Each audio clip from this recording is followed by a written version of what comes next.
Here's something worth thinking about. The majority of everyday investors never buy a single individual stock. And honestly, that's not a bad thing. One thing before we jump in, this is an AI avatar of me. Beyond the Ticker runs on real expertise delivered in a new way. Now let's get into it.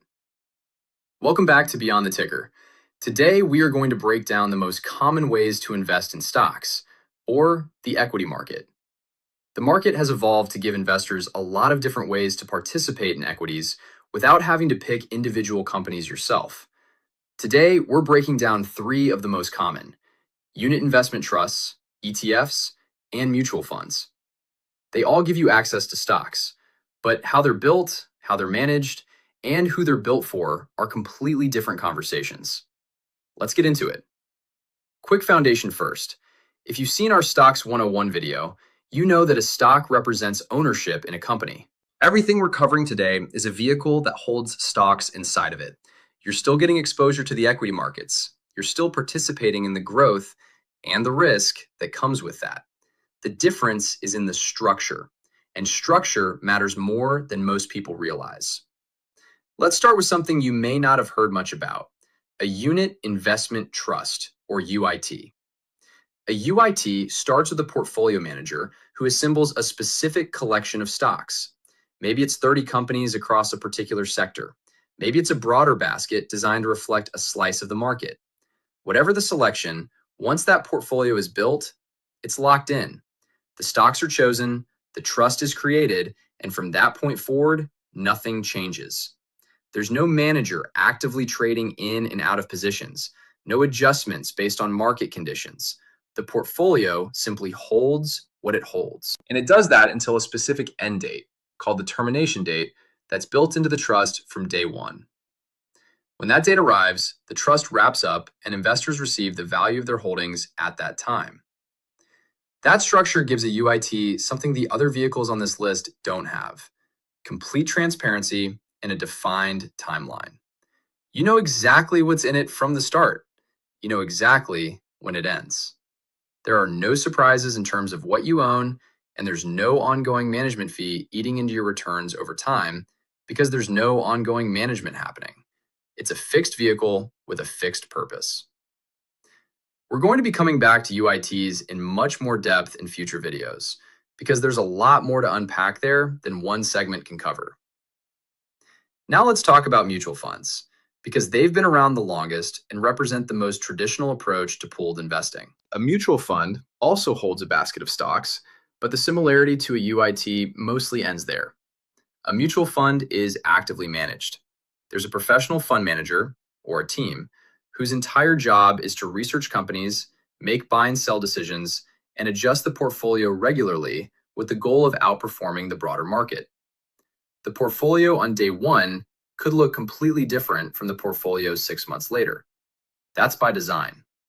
Investors buy into the fund and get out at the end of each trading day at a price called the net asset value, the total value of everything the fund holds divided by the number of investor shares outstanding.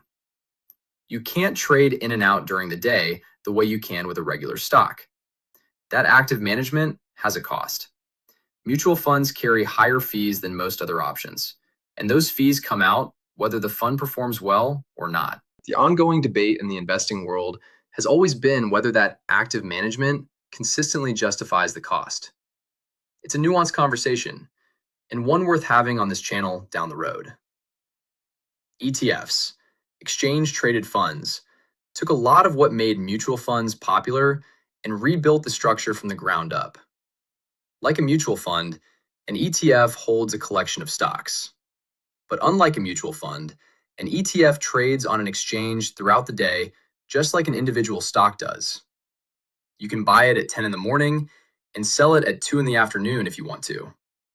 The price moves in real time based on supply and demand, not just once at the end of the day.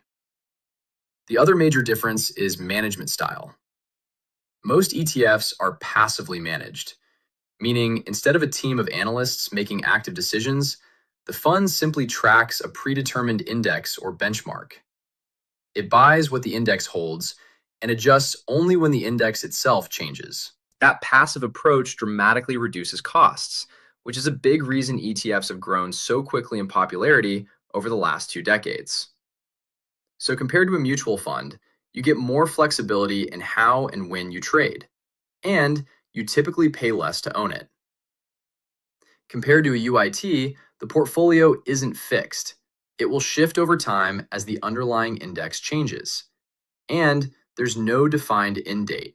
It's designed to run indefinitely. 3 vehicles, all giving you access to equities, all built for different purposes and different investors. A UIT is fixed from the start, transparent holdings, no active management, and a defined end date. A mutual fund is actively managed, with a team making ongoing decisions, priced once a day and typically carrying higher fees. An ETF trades like a stock throughout the day, is usually passively run, and tends to be cost efficient and flexible. None of these are the right answer for everyone. They exist because investors have different goals, different timelines, and different ideas about how their money should work. Understanding what separates them is what lets you actually evaluate your options, instead of just going along with whatever sounds familiar. That's the breakdown. Subscribe to Beyond the Ticker. We're building towards something great here. I'll see you soon.